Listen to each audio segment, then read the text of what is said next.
Atención, iglesias y pastores. Radio Costa Rica pone a su disposición toda una plataforma audiovisual para que su mensaje llegue a miles de personas en Costa Rica y el mundo.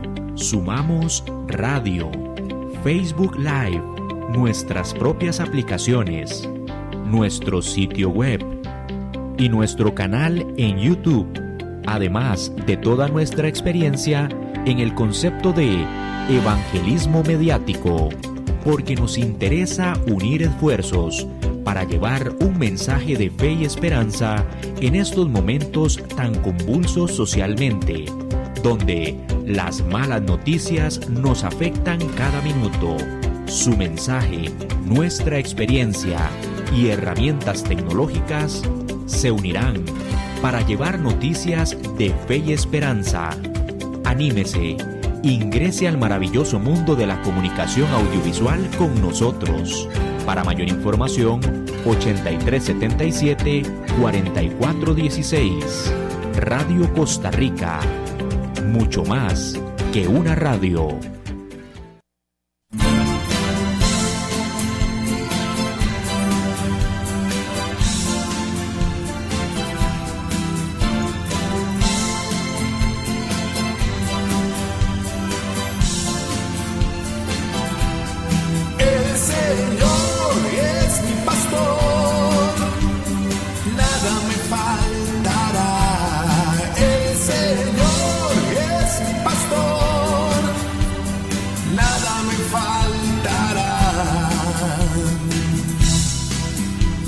Hace descansar en verdes praderas, nos conduce a las aguas tranquilas, nos repara las fuerzas y nos guía por el recto sendero, su nombre es amor.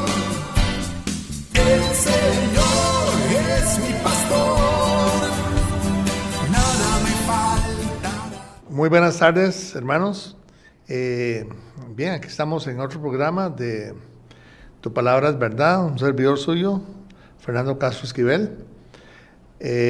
Bueno, yo soy estudiante de las Sagradas Escrituras, de todas, de Génesis y Apocalipsis, ¿verdad? Lo digo porque yo me critico un poquito ahí la gente que solo se mete ahí con Pablo, ¿verdad? Y deja de lado lo que llaman el Nuevo Testamento, que como siempre digo, no es ni testamento ni viejo, ¿verdad? Entonces, en otro programa acerca de hoy, ¿verdad? Siempre digo que desatando los nudos de las malas doctrinas. Yo quiero invitarlos que se suscriban al canal nuestro de YouTube, Tu Palabra es Verdad CR, donde pueden buscar ahí enseñanzas pasadas y esta también, obviamente. También estamos empezando a hacer este evangelismo mediático. Estamos aprendiendo un poquito, ¿verdad? Ya va a haber gente que nos va a ayudar ahí en la comunidad nuestra para mejorarlo y mejorar los instrumentos que hay ahí, ¿verdad? Lo que llaman todo lo que se utiliza en los links y todo eso. Hay muchas cosas buenas en los medios, ¿verdad? En las redes sociales, así como también hay malas, como en todo. Así que lo vamos a hacer. Bien, vamos a leer, primero vamos a orar, una pequeña oración pidiéndole al Padre que por favor, que de su Espíritu nos dé con denuedo y entendimiento, porque vamos a abrir tu libro. Gracias, en el nombre de Yeshua. Amén. El lema del programa siempre lo leemos, ¿verdad? Es Deuteronomio 30, 19, 20. Dice: hoy te he dado a elegir entre la vida y la muerte, entre bendiciones y maldiciones. Ahora pongo al cielo y la tierra como testigo de la decisión que tomes. Ay, si eligieras la vida para que tú y tus descendientes puedan vivir. Puedes elegir esta opción al amar, al obedecer y al comprometerte firmemente con Jehová tu Dios. Esa es la clave para tu vida. Y si amas y obedeces a Jehová, vivirás por muchos años en la tierra que Jehová juró dar a tus antepasados Abraham, Isaac y Jacob. Eso es precisamente muy ligado a lo que vamos a ver hoy. Hoy el tema es la justicia del reino de Dios, y está muy, muy relacionado con esto. El otro que aparece aquí también es Juan 14, 21. El que tiene mis mandamientos y los guarda, ese es el que me ama. Y el que me ama será amado por mi Padre. Es un mensaje de Yeshua que está en Juan 14, 21. Y Lucas 6, 46, donde él dijo, ¿por qué me llamáis Señor, Señor, y no hacéis lo que yo digo? Muy relacionado con Mateo 7, 21, que ahora después lo vamos a leer. Bien, entonces, como les decía, ¿verdad? Este es el tema de hoy, buscar el reino de Dios y su justicia. Vamos a examinarlo, vamos a tratar de entenderlo lo más profundo posible. Y nos metemos ya de lleno porque hay bastante material, ¿verdad? Voy a leerlo un poquito más ampliado, ¿verdad? Más buscar primero el reino de Dios y su justicia, y todas esas cosas os serán añadidas. ¿De qué estaba hablando? ¿Verdad? Ahí vamos a agrandar un poquito, ¿verdad? Dice, por tanto os digo, no os afanéis por vuestra vida, qué habéis de comer o qué habéis de beber, ni por vuestro cuerpo, qué habéis de vestir. ¿No es la vida más que el alimento y el cuerpo más que el vestido? ¿Quién de vosotros podrá, por mucho que se afane, añadir a su estatura un codo? No os afanéis, pues, diciendo, ¿qué comeremos, o qué beberemos, o qué vestiremos? Porque los gentiles, vean esto ahí, los gentiles, vean la diferencia que hay entre el pueblo de Dios y los gentiles. Yo se los digo de una vez, ¿verdad? Como siempre, porque la gente, aún creyendo en el Mesías, en Jesucristo, se dice gentil. Y eso está mal. No son gentiles, son pueblo de Dios. Usted es iglesia, pero también es pueblo de Dios. Sigo ahí, entonces dice, ¿por qué? Porque los gentiles buscan todas esas cosas, pero vuestro Padre Celestial sabe de qué tenéis necesidad de todas esas cosas. Y aquí se refiere al pueblo, ¿verdad? Ya no a los gentiles. Dice, más buscad primeramente el reino de Dios y su justicia, y todas estas cosas os serán añadidas. Así que no os afanéis, otra vez, no os afanéis por el día de mañana, porque el día de mañana traerá su propio afán, y basta cada día su propio mal. Bueno, qué forma más bella de referirse a Yeshua. Y también está muy relacionado al Deuteronomio 28, 28.1 en siguientes, ¿verdad? Voy a leer. Pero, dice así, acontecerá que si oyeres atentamente la voz de Jehová tu Dios, para guardar y poner por obra sus mandamientos que yo te prescribo hoy, ¿verdad? Y está recortado, ¿verdad? Más adelante dice, y vendrán sobre ti todas esas bendiciones, y te alcanzarán. Si oyeres la voz de Jehová tu Dios, bendito serás en tu ciudad y bendito en el campo. Bendito el fruto de tu vientre, bendito serás en tu entrar, bendito en tu salir. Te confirmará Jehová por pueblo santo. ¿Ve? Pueblo santo. Si usted es del Eterno, es pueblo santo. Bien, entonces, si es pueblo santo, disculpe, que tengo una llamada ahí, totalmente que estaba desconectado. Pero bueno, te confirmará Adonai por pueblo santo suyo, como te lo he jurado, cuando guardes los mandamientos de Jehová tu Dios y anduvieres en sus caminos. Te abrirá Jehová su buen tesoro, el cielo, para enviar la lluvia a su tierra a su tiempo, y para bendecir toda obra de tus manos. Te pondrá Jehová por cabeza y no por cola, y estarás encima solamente, y no estarás debajo, si obedecieres los mandamientos de Jehová tu Dios, que yo te ordeno hoy para que los guardas y los cumplas. ¿Lo ve? Es el mismo mensaje, ¿verdad? Que dio Yeshua en esto de buscar primero el reino de Dios y su justicia, ¿verdad? Hay una relación innegable entre la justicia de Dios y la ley de Dios, ¿verdad? De tal forma que en el juicio final, en el juicio de Dios, se aplicará la ley suya, la ley de Dios, para que se haga justicia divina. ¿No ven? No se pueden disasociar lo que es ley de Dios y justicia de Dios. Ahora vamos a ver un poquito más adelante qué gran significado o qué tan grande es el concepto, ¿verdad?, de la justicia de Dios. Pero la justicia siempre está también apareada a juicio, y el juicio a la ley de Dios, ¿verdad? Y vean que Yeshua ahí en San Juan 16:9 dijo, y cuando Él venga, refiriéndose al Espíritu Santo, convencerá al mundo de pecado, de justicia y de juicio, ¿verdad? Ahí está otra vez unidos estos conceptos de ley de Dios, de justicia de Dios y de juicio, ¿verdad? Entonces, bien, aquí, pues tratando de ir encontrando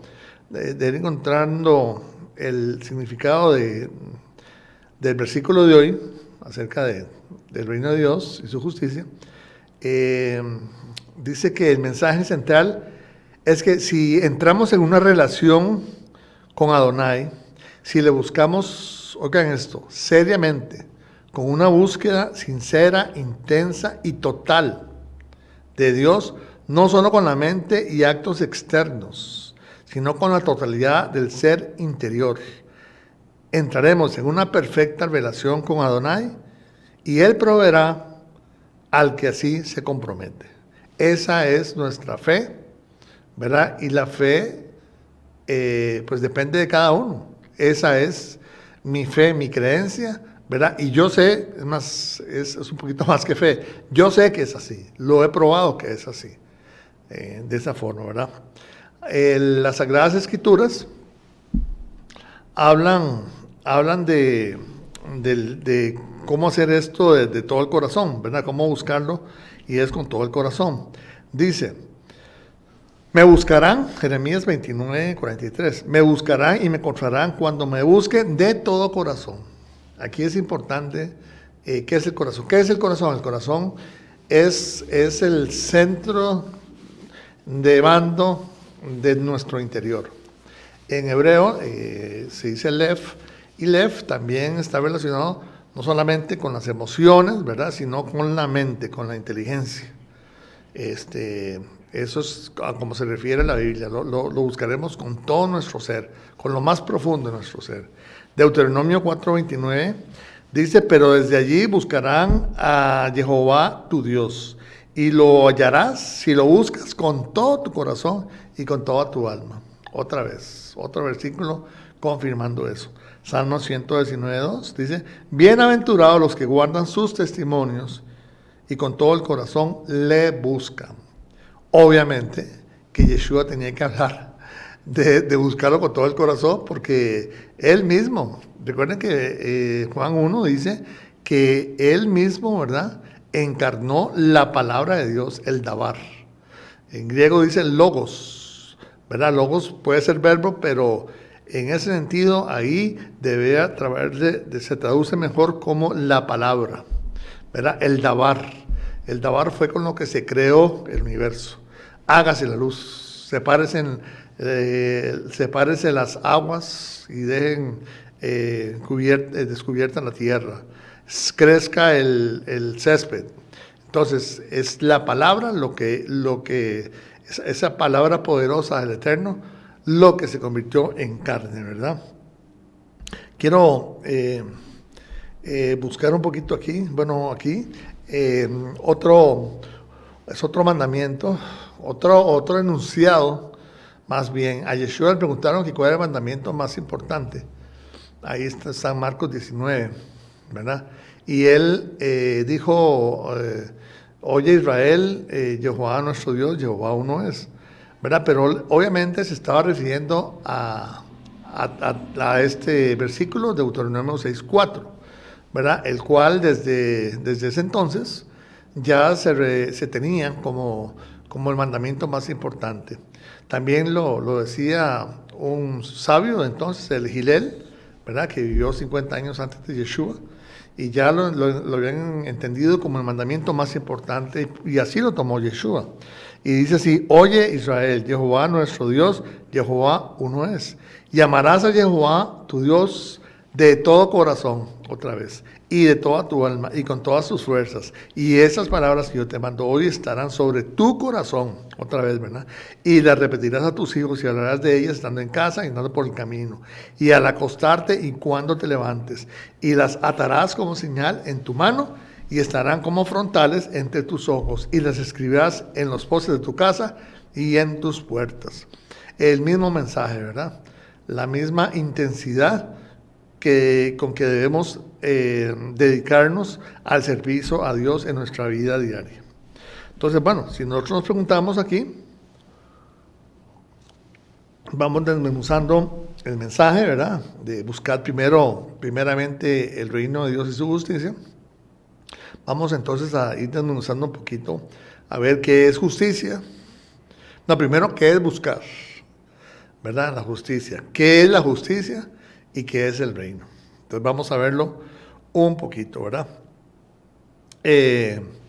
Vamos a ver cómo interpretar buscar. ¿Qué es buscar? ¿A qué se refería? ¿Verdad? Es que el reino de Dios no es, la primera acepción es buscar lo perdido. No se trata de eso, ¿verdad? Otras acepciones de buscar son, por ejemplo, indagar, inquirir, investigar, examinar, explorar y sobre todo, que lo usa nuestro maestro, escudriñar, ¿verdad? ¿Y a dónde se debe explorar? ¿Dónde debemos inquirir, investigar, examinar? ¿A dónde? ¿Y dónde debemos escudriñar? Pues obviamente en toda la palabra. Y otra vez repito, toda la palabra de Génesis a Apocalipsis, ¿verdad? Usted no va a entender a su Mesías si usted no estudia bien la Torá, se lo digo así claramente. Dice Hebreos 10, 9 y 10, creo que Él es el sumo sacerdote que está en los cielos, en el lugar santísimo en los cielos, intercediendo por nosotros. Entonces, me parece mentira que hay gente que no entienda qué era un sumo sacerdote, qué era el servicio del templo, ¿verdad? ¿Por qué eran las fiestas? ¿Qué es el Yom Kippur, que es tan famoso? Es decir, cómo la gente no indaga acerca de eso, ¿verdad? Le tienen un miedo terrible a la Torá, a la ley de Dios, y es totalmente inadecuado. No es inteligente para mí, ¿verdad?, enseñar que eso se va, porque está en el basurero. Es absolutamente, yo diría que está irreverente, ¿verdad?, porque Dios no cambia, su ley es para siempre, ¿verdad? Y hay que entender que los mandamientos no son para todos, ¿verdad? Hablan supuestamente de 613, entonces uno le dice, ¿y usted guarda los 613? Le digo, bueno, lo que usted está diciendo es una ignorancia, porque los 613, si fueran 613, porque nadie mandó a contarlos, la cuestión es que hay unos que son para sacerdotes, otros que son para padres de familia, otros que son para hombres, otros para mujeres, en fin, ni el mismo Yeshua guardó todos los mandamientos porque no era sacerdote, no era mujer, ¿verdad? En fin, entonces es inconcebible que la gente le tenga miedo, ¿verdad? Entonces, ¿cómo le digo? ¿Cómo interpretar buscar? Bueno, es eso, ¿verdad? Y es escudriñar toda la palabra. Ahora, ¿y qué hay que hacer una vez que hemos encontrado la verdad sobre el reino? ¿Qué vamos encontrando? Porque la verdad va apareciendo. Pues es muy sencillo, ¿verdad? Debemos aplicarla a nuestra vida diaria. Primero, la debemos aplicar a nosotros mismos. Recuerde que nosotros, el primer enemigo nuestro, somos nosotros mismos, ¿verdad? La tendencia al mal que tenemos, que hay que vencer. Esa es la primera lucha, ¿verdad? Luego tenemos que aplicar lo que aprendemos de la palabra en la familia, en el entorno de nuestro hogar, ¿verdad? Entre compañeros y amigos, también con los desconocidos, con los cuales nos topamos todos los días, ¿verdad? Inclusive con los enemigos, con los que nos desean el mal, según dice el maestro en Mateo 5:44. Con ellos son el campo de práctica de lo que nosotros aprendemos, ¿verdad? Obviamente, los que manejamos vehículos, ¿verdad? Se necesita mucha paciencia, ¿verdad? Y conocer mucho la palabra, porque ahí se ve todo tipo de personas que son agresivas, nos insultan por nada, y bueno, es un buen campo de práctica, ¿verdad? Ya yo he ido dominando eso, ¿verdad? Y pues por lo menos es muy raro que yo pierda los estribos, porque ya uno ya maneja la defensiva, ¿verdad? Sabiendo que en cualquier momento aparece una persona grosera. Es una cuestión de actitud, de entender que uno debe aplicar lo que aprende, ¿verdad? Yo siempre he dicho que la Biblia no es solo para leerla, sino para escudriñarla y para vivirla. Para eso son las Sagradas Escrituras, para escudriñarla y para vivirla, ¿verdad? Vean, bueno, ahora vamos a ver un poquito ya qué es el reino de Dios. El reino de Dios es difícil de definir. Obviamente estamos esperando, estamos confiados, ¿verdad? Que somos salvos. Ya nos dieron las arras de la salvación y que cuando nosotros resucitemos, vamos a ir al reino de Dios, ¿verdad? Sin embargo, vean qué curioso lo que dice aquí Lucas 17:20. Les dijo Yeshua a los fariseos, dice, el reino de Dios no vendrá con advertencia ni dirán, helo aquí o helo allí, porque aquí el reino de Dios está entre vosotros. Aquí está el reino. Y no solamente era Yeshua, que él era la revelación de la revelación, ¿verdad? Sino sus dichos, su forma de enseñar, su testimonio. Recuerden que nosotros debemos llegar a la estatura del varón perfecto, que era él, ¿verdad? Ese es el reino. El reino, nosotros somos agentes de Dios aquí en la tierra y somos parte de su reino. El Eterno vino a establecer aquí leyes que también son ejercidas en los cielos. Por ejemplo, aquí la ley de los hombres es maldecir a los enemigos. Aquí no. Aquí hay que bendecir a los enemigos, ¿verdad? Amar a los enemigos, ¿verdad? Aquí el reino de Dios, dice Yeshua también, que es como una perla, ¿verdad? Que uno vende por adquirir esa perla preciosa. Y eso se debe aplicar en nuestras vidas también, ¿verdad? Entonces, ¿qué significa eso? Que el reino de Dios debe ser lo principal en nuestras vidas, ¿verdad? Debe buscar, también hay otra parábola que habla acerca de si uno sabe que hay un tesoro en un terreno, va y vende todo lo suyo y compra ese terreno para adquirir ese tesoro, ¿verdad? Entonces, la persona que verdaderamente está impulsada, que está guiada por el Espíritu de Dios, va a entender eso. Mucha gente tal vez que oiga esto le parece exagerado, pero es que yo le digo, no le ha amanecido todavía le falta comprender la profundidad que es ser parte del reino de Dios, ¿verdad? Ahora recordemos que todo reino, ¿verdad? Además de rey, además de un territorio, tiene sus leyes, ¿verdad? Las cuales, eso es lo normal, las cuales son las leyes de Dios, ¿verdad? Pablo decía ahí en primera Corintios 7:19, dice que lo importante verdaderamente son las leyes de Dios, ¿verdad? Igual que decía Salomón, ¿verdad? Salomón decía que lo importante ahí está en Eclesiastés 12:13, ¿verdad? Que ya todo discurso está hecho, ¿verdad? Y que lo más importante son los mandamientos de Dios. Obviamente porque son las reglas del reino. ¿Entiendes? Si usted va a ir a un reino, se tiene que tener leyes.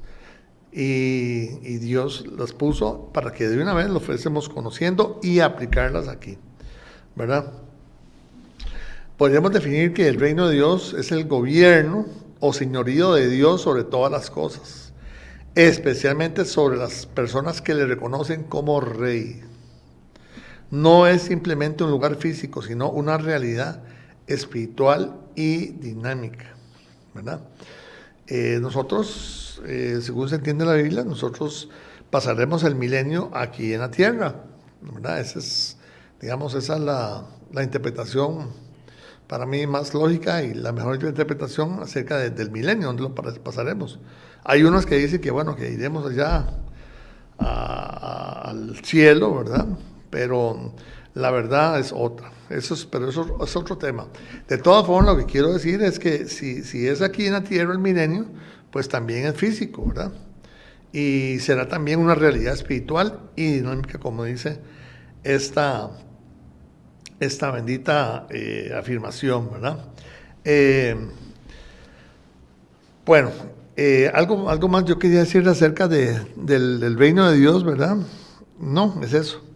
Es difícil de definir, pero yo creo que sabemos que el reino de Dios es allá donde Él gobierna, ¿verdad? Es el gobierno o Señor de Dios sobre todas las cosas. Entonces, ¿qué es la justicia del reino? Ahí sí, ¿verdad? La justicia donde gobierna Dios. Ya sabemos que ahí hay partes de este mundo y del universo, no sé, donde no reina el Eterno, ¿verdad? Recuerden que Satanás le ofreció a Yeshua todo, o sea, todos los reinos de los seres humanos, ¿verdad? Quiere decir que hay partes de este planeta en donde Él tiene la potestad sobre los reinos, sobre quién reina, ¿verdad? Todo lo permite el Eterno, pero por algo fue que Satanás se lo ofreció a Yeshua ahí, creo que está en Mateo 4, ¿verdad? Entonces, bueno, tratando de escudriñar un poquito sobre qué es justicia, hay un versículo que es muy esclarecedor y que es guía. Dice, y tendremos, Deuteronomio 6:25, y tendremos justicia cuando cuidemos de poner por obra todos estos mandamientos delante de Jehová nuestro Dios, como Él nos ha mandado. Otra vez, la justicia muy apegada a las leyes de Dios, ¿verdad? A mandamiento. Y es obvio, ¿verdad? Porque la forma en que el Eterno tiene para dirigirnos es a través de su Torah.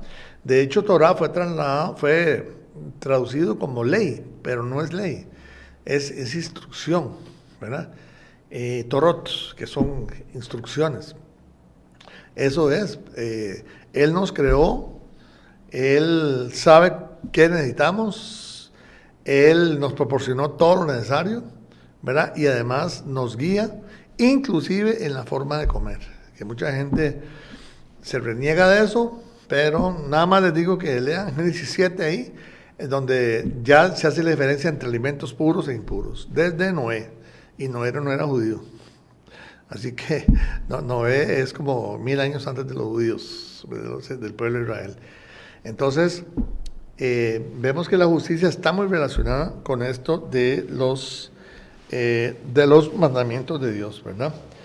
Ahora vamos a ver una parte muy interesante sobre la justicia. ¿Qué significa justicia respecto al trono de Dios? Dice, en los dos Salmos 89 y 97, dice el primero 89:14, justicia y juicio son el cimiento de tu trono. Misericordia y verdad van delante de tu rostro.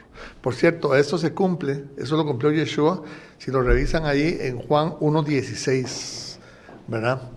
El Salmo 97:2 dice, nubes y oscuridad alrededor de él, justicia y juicio son el cimiento de su trono. Entonces, obviamente, el trono es una metáfora, es un símil, ¿verdad? Lo que quiere decir que es que el trono, lo que quiere decir cuando se menciona el trono es que el poder y la grandeza y la magnificencia de Adonai está sustentada en su justicia, en su conocimiento, en su sabiduría, ¿verdad? Y en su facultad de juzgar de acuerdo a su juicio, ¿verdad? ¿Y qué es un juicio? Juicio es impartir las consecuencias del bien y del mal. Imagínense que aquí entre los hombres, ¿verdad? Usted no le pueden imputar, no le pueden declarar culpable de algo que no se ha determinado que es como delito. Es decir, a mí no me pueden arrestar por sonarme en la nariz en un lugar público, ¿Por qué? Porque no está en el Código Penal. El día que pongan en el Código Penal que es una obscenidad o lo que fuere, sonarse en la nariz en un lugar público, pues ese día sí seré culpable. Lo que quiero decir es que si va a haber un juicio, ¿verdad?, debemos conocer de qué se nos puede imputar, ¿verdad? Y eso está establecido en las leyes de Dios, ¿verdad? Si Dios dice que los adúlteros que van en contra del séptimo mandamiento, no adulterarás, irán al lago de fuego, créalo, ¿verdad?, que se va a hacer justicia. Que el Eterno, si el hombre no se arrepintió, ¿verdad?, y siguió en su adulterio, se va a cumplir la justicia de Dios. ¿Por qué? Porque eso es lo que su ley dice. No puede hacer otra cosa. Dios mismo está sujeta a su ley, porque Él y su ley son uno. Eso es algo muy profundo que hay que entender, ¿verdad? También quiero ver algunos simbolismos del trono de Dios, ¿verdad? ¿Qué simboliza el trono de Dios? Como ya lo explicamos, ¿verdad?, que es el símil, es soberanía. El trono señala que Dios es el Rey supremo sobre toda la creación para siempre, eternamente, ¿verdad?, y desde siempre. Justicia y juicio, obviamente, desde su trono emite sus leyes y desde ahí Dios juzga con justicia. Ese es el trono de Dios. Majestad y gloria, el trono resplandece con luz, fuego y adoración celestial, ¿verdad? Es muy bonito, allá aparece en Isaías y también Apocalipsis, cómo, ¿verdad?, los ángeles le claman 3 veces santo, Kadosh, Kadosh, Kadosh, Kadosh, Kadosh, Kadosh, se lo vienen repitiendo, ¿verdad?, adorándole y diciéndole qué cosas más bellas. Yo pienso que parte de nuestro diario vivir en el reino celestial será adorarle, ¿verdad? También en el milenio nuevamente, porque dice que Él estará con nosotros. Qué cosa más bella, ¿verdad? ¿Qué significa también el simbolismo del trono de Dios? La presencia divina. El trono es asociada con la Shejinah, ¿verdad?, que es una presencia manifiesta de Dios. Esa palabra en hebreo no aparece en la Biblia, ¿verdad?, pero se asocia a su presencia, ¿verdad?, a su espíritu. Y así es la presencia de Dios en ese lugar altísimo. En Isaías 57:15 hay una parte muy linda que dice: así dice el alto y sublime, el que habita la eternidad y cuyo nombre es el santo. Yo habito en la altura y la santidad, ¿verdad? El Salmo sigue ahí, que también estoy con los desvalidos y los afligidos. Y bueno, pero aquí ya le hace una declaración cuál es su alta morada, ¿verdad? Tenemos también, ¿verdad?, que la justicia de Dios se asocia a todos esos términos, a la santidad, la pureza, rectitud, equidad, a la ley de Dios, obviamente, la benevolencia, la misericordia, la protección al creyente, ¿verdad? Hay muchos salmos que dice: hazme justicia, Adonai. La razón, la verdad y el juicio, ¿verdad? Impartir las consecuencias del bien, o más bien de hacer el bien o de hacer el mal. Yo no sé si ustedes saben, pero en Apocalipsis aparecen al menos, dice que son libros, ¿verdad? Y se entiende que, aunque no dice explícitamente, yo entiendo, por lo menos me acojo a la interpretación de que hay un libro de obras buenas y hay un libro de obras malas. Y también es así, hay el libro de la vida, ¿verdad? Ahí es donde deberíamos de estar ahí inscritos, ¿verdad?, desde que nosotros nos convertimos en hijos de Dios, ¿verdad? Muchos dicen que desde que usted hace la bendita oración de salvación, yo particularmente no creo que con esa sola frase, ¿verdad?, se logre hacer eso, porque son incontables los malos testimonios. Yo creo más en lo que dijo Yeshua, que dijo: por sus frutos los conocerán, ¿verdad? Ciertamente la mayoría de nosotros, o todos, hicimos esa oración, pero fue un inicio, ¿verdad? Fue un inicio porque eso es un caminar. De hecho, la secta de Yeshua al principio se llamaba El Camino. Es más, ese es el nombre, ¿verdad?, con que el Eterno nombró a las personas, o invitó a las personas que le seguían a él, el camino. Por ejemplo, Enoc. Enoc dice que caminó con Dios, y no fue que Dios caminaba aquí con él, ¿verdad?, sino que caminó con Dios, quiere decir que seguía su camino. Y fue tal grado su justicia y su santidad que el Eterno se lo llevó, ¿verdad? Entonces tenemos ahí que, bueno, la justicia está asociada a todos esos conceptos. La justicia es muy difícil verdaderamente de identificar. De hecho, vamos a ver algunos ejemplos para tomar unas ideas, ¿verdad? Ahora, yo quiero hacer aquí una reflexión, porque tal vez si he oído un mensaje o van a escuchar otros mensajes míos, se parecen mucho, ¿verdad? A veces son repetitivos, y tal vez sí lo sea, ¿verdad? Solo que yo pienso que lo que presento son diferentes perspectivas de una verdad que no se predica mucho en las iglesias, ¿verdad? Ya hay otro tipo de prédicas, y no lo digo yo, lo dicen personajes como pastores muy serios, ahora no me acuerdo el nombre, hay uno muy bueno, Paul Washer, ¿verdad? Es increíble que él en una iglesia, yo lo vi en un video, en una iglesia grande, decirles a todos, dice, miren, la mayoría de aquí ustedes están perdidos. Así de crudo, ¿verdad? Así empezó él. Claro, como es de gran renombre y la gente lo admira mucho, escucharon, no se fueron. Y en realidad él tiene razón, ¿verdad? Yo quiero leer algo que está en Mateo 7:21, que probablemente él se acuerpó ahí. Y por eso yo vivo, digamos, yo durante las enseñanzas mías hablo mucho de esto y cito mucho este pasaje de Mateo 7:21. Dice, no todo el que me dice Señor, Señor, entrará en el reino de los cielos, ¿verdad? Vean ustedes que los que dicen Señor, Señor están en las iglesias, no están afuera, no están en las cantinas, ni están en los estadios, ni están en las calles, ni están en los moles, no, están en las iglesias. Dice, no todo el que me dice Señor, Señor entrará en el reino de los cielos, sino el que hace la voluntad de mi Padre que está en los cielos. ¿Ves?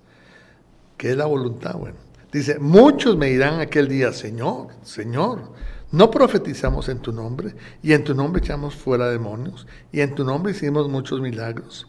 ¿Dónde ocurre esto? En las iglesias. Y vea que usa la palabra muchos, no algunos, o pocos, o uno que otro, no, usa muchos. Y es que, hermano, ese es el problema, que usa muchos, dice, y entonces les declararé, nunca os conocí, apartados de mí, hacedores de maldad, dice esta versión. Pero en realidad, si buscan el griego, dice, ustedes que no actúan de acuerdo a la ley de Dios, así de crudo. La Reina Valera lo maquilla. Busquen la Nueva Traducción Viviente, o si no, busquen una Biblia interlineal, que es anomía, es la palabra griega, que es ustedes que no tienen la ley de Dios.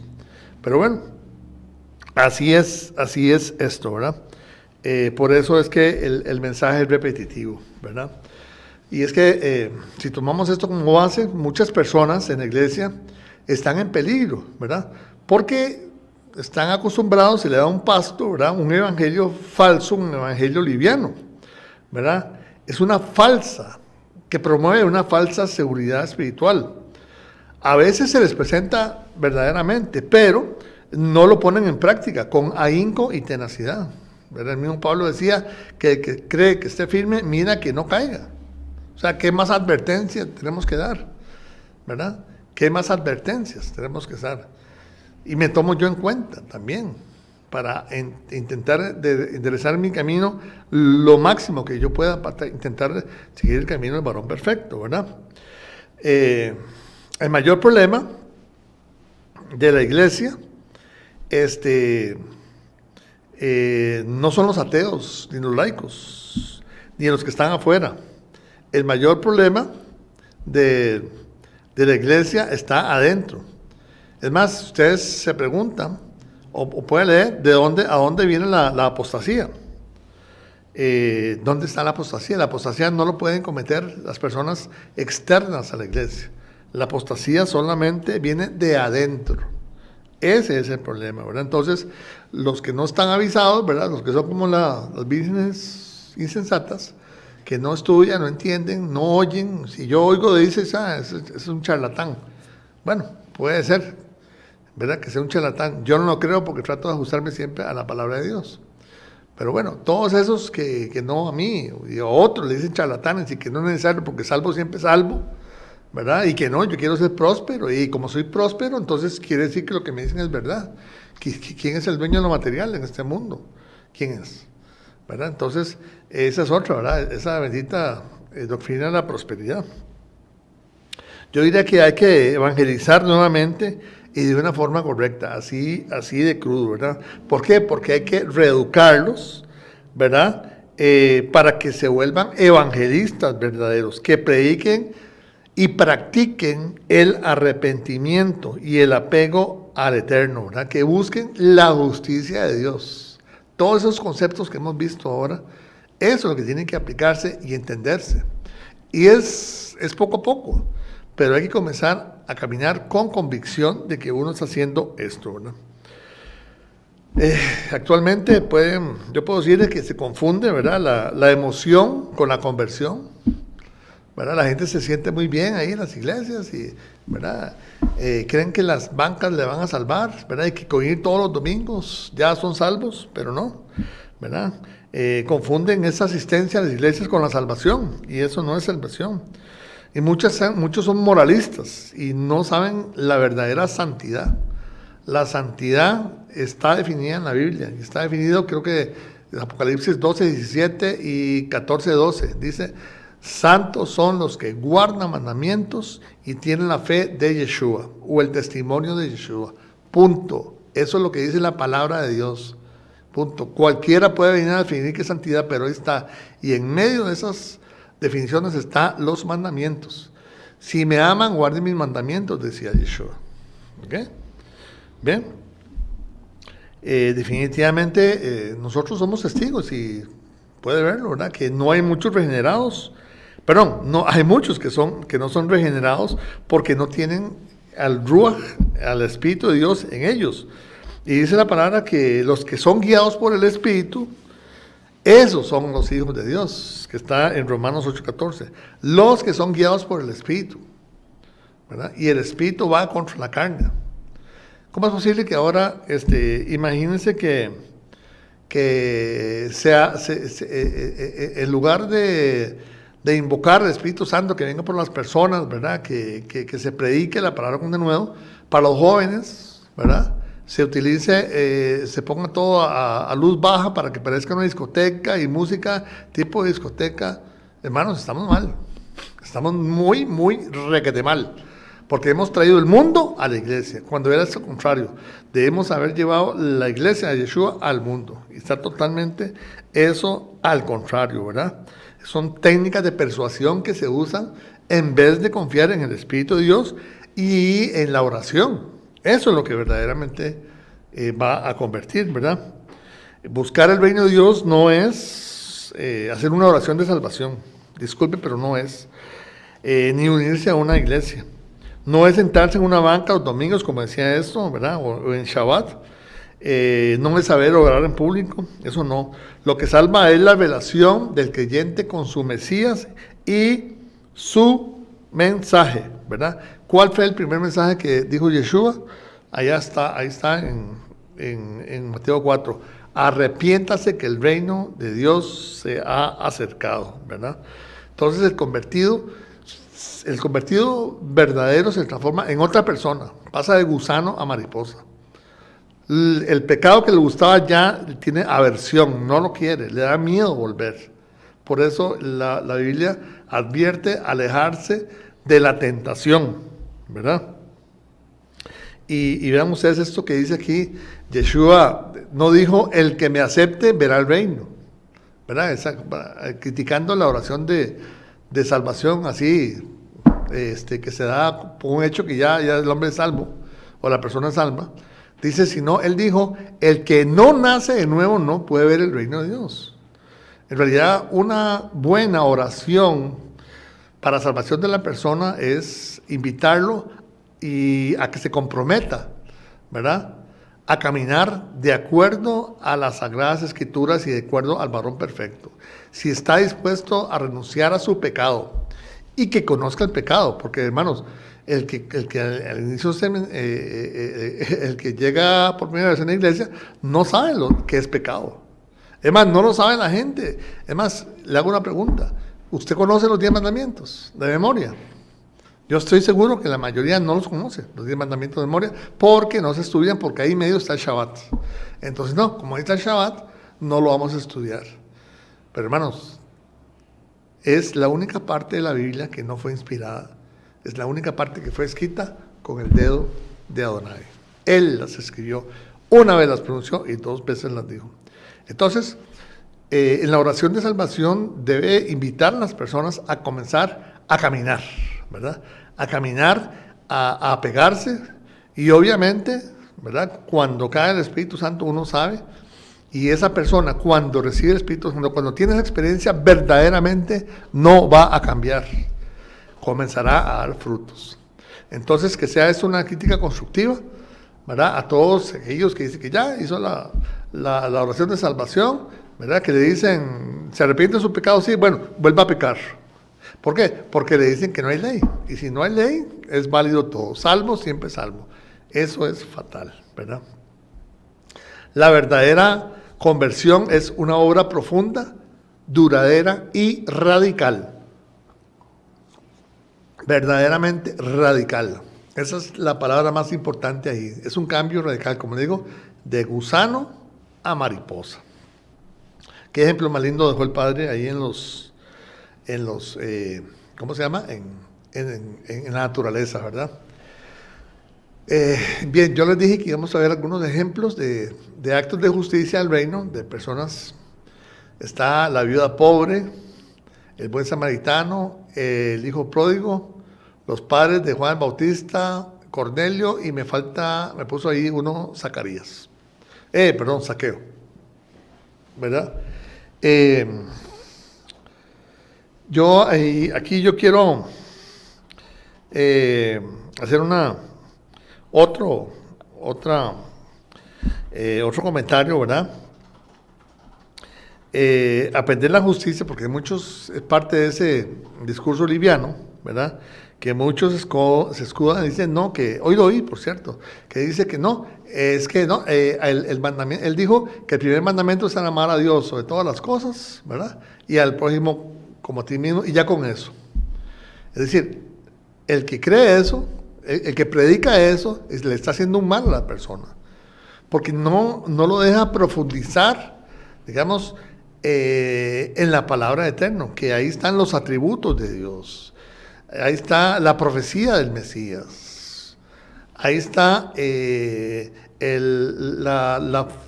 conocimiento de eso, de toda la palabra de Dios, es también que te transforma, ¿verdad? Te va entendiendo. Cuando se va entendiendo, dice, qué cosa más maravillosa es esta. Mira, esto yo lo hacía. Mira, yo practicaba la brujería. Yo practico la brujería y yo ahora veo que es mala. Yo consulto muertos y está mal. Mira, es que ¿cómo se llama? La caridad es un mandamiento, no es por si a usted le gusta, no es una, ¿cómo se llama en la iglesia católica? Que se llama no me acuerdo cómo que le dicen, ¿verdad?, cuando piden dinero, ¿verdad? No es eso. Dar en la Torah es un mandamiento, ¿verdad? Entonces, cuando le quitan la oportunidad, le quitan el impulso, ¿verdad? Yo más bien, al contrario, yo enseño a que se profundice, ¿verdad? Que se lean libros enteros, lean Job, bellísimo, ¿verdad? Año a año estudiamos la Torá, junto con los profetas y el Mesías, ¿verdad? Entonces, escudarse en eso es terrible, ¿verdad? Les iba a decir algo acerca de la forma en como un señor que se llama Maimónides, que era un famoso rabino, hablaba acerca de la forma de practicar la sedaká, que es la caridad. eso que yo les estaba hablando. Pero no me da tiempo, ¿verdad? Prefiero ver otras cosas, por ejemplo, la vida pobre, ¿verdad? Es un acto de justicia, tremendamente un acto de fe. Esto es justicia, ¿verdad? Un acto de fe en donde usted le da todo porque sabe, ¿verdad?, que Él le manda a usted a llevar esa plata ahí al alfolí, ¿verdad? Increíble la fe, quién sabe qué era la promesa que tenía ella. Bueno, eso es justicia. Vamos a ver también el buen samaritano. El buen samaritano, si se acuerdan, es una persona que ni siquiera es judío y ve a una persona tirada que nadie lo atiende, ni los sacerdotes, ni los levitas, nadie, ¿verdad? Porque para ellos podía estar muerto y es prohibido tocar muertos. Entonces preferían verlo ahí, o sea, si no estaba muerto, que muriera antes de tocar un muerto.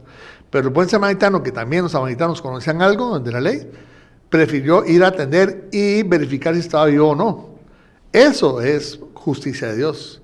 Ayudar, ¿verdad?, aún en detrimento, ¿verdad?, del propio bienestar de uno. Saqueo, qué acto más precioso, ¿verdad?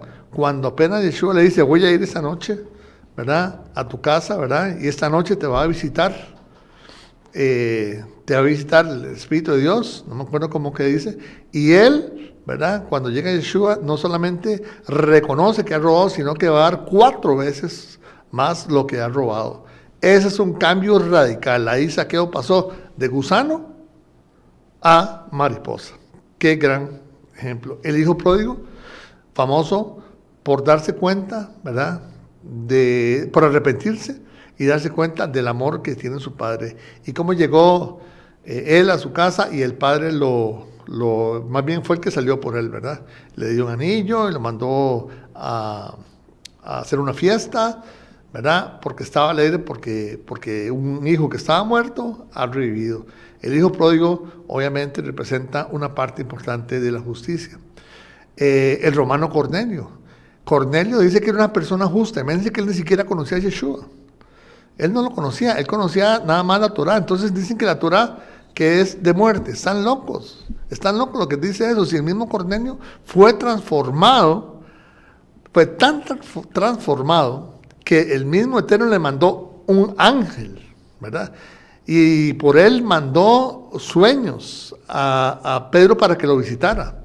Y fuera la primera llave que utilizó Pedro para convertir a los gentiles, convertirlos al pueblo, ¿verdad? Cornelio es un gran ejemplo de la justicia de Dios, ¿verdad? Y bueno, con eso terminamos. Yo espero que hayan entendido bien el mensaje, hermanos, en cuanto a que puede ser un poco duro, puede ser un poco, tal vez lo dicen, irrespetuoso y que va contra doctrinas, ¿verdad? Pero en realidad yo trato de entender la Biblia, de leerla, y de ahí saco las ideas para transmitirlas aquí, ¿verdad? Yo sé que muchas, y lo digo yo, cuando son interpretaciones mías, y que puede haber otras interpretaciones, ¿verdad? Y que otro pastor pueda venir a decir aquí, por ejemplo, que no, que desde que hace la oración de salvación, ¿verdad?, que la Biblia dice. Pero la Biblia dice que si confiesas con tu boca y crees con tu corazón, serás verdaderamente salvo, o serás salvo. Entonces, no es solamente de la boca para afuera, ¿verdad? De hecho, yo al convertirme, ¿verdad?, yo creo que sí lo hice de corazón, pero antes, ¿verdad?, mi madre, que andaba atrás mío, ¿verdad?, ella era cristiana antes, pues un día casi que me obligó a decirla, tan en su afán de hacerlo, ¿verdad?, casi que me obligó a decir la oración de salvación. Obviamente eso que yo dije ahí, ni lo sentía, ¿verdad?, ni lo comprendía, y no fue en ese momento, sino que después, ¿verdad?, fue que comprendí. Así que yo trato también aquí de atenerme al testimonio, a la historia mía, porque a mí verdaderamente me ha costado, ¿verdad?, ir caminando en pos de imitar al varón perfecto, y comprendo que no es sencillo. Ahora, yo sí soy, yo predico que si a usted en la iglesia no le conmueven, no lo hace sentir incómodo, pues debiera buscar a alguien que lo haga sentir incómodo, ¿verdad? Porque dice el mismo Yeshua que no hay nadie justo, ¿verdad? O sea, que todo el mundo necesita de la salvación, ¿verdad? Y que todos nosotros los seres humanos somos susceptibles de ser mejorados, ¿verdad? De ser transformados. Entonces, pues nada más, es el mensaje que yo tenía para ustedes hoy, acerca de eso tan bello, ¿verdad? Que busquemos primero la justicia del reino de Dios y todo nos va a ser añadido. Eso es fe. Bueno, en hebreo hay una palabra que es emuná, ¿verdad? Que es una fe activa y obediente. Y hay otra que se llama bitajón. Bitajón es la fe en acción, ¿verdad? Es cuando usted dice, yo voy a hacer esto porque Dios es conmigo, y si no, ¿para qué tengo Dios yo en los cielos? Son conceptos, digamos, no son lo mismo, pero están muy relacionados. Yo voy a tratar de que algún día, si Dios me lo pone ahí en el corazón y en la mente, lo voy a dar. Así que muchas gracias por la atención recibida, y espero que sea, como siempre lo digo, de edificación para cada uno de ustedes. Muy buenas tardes.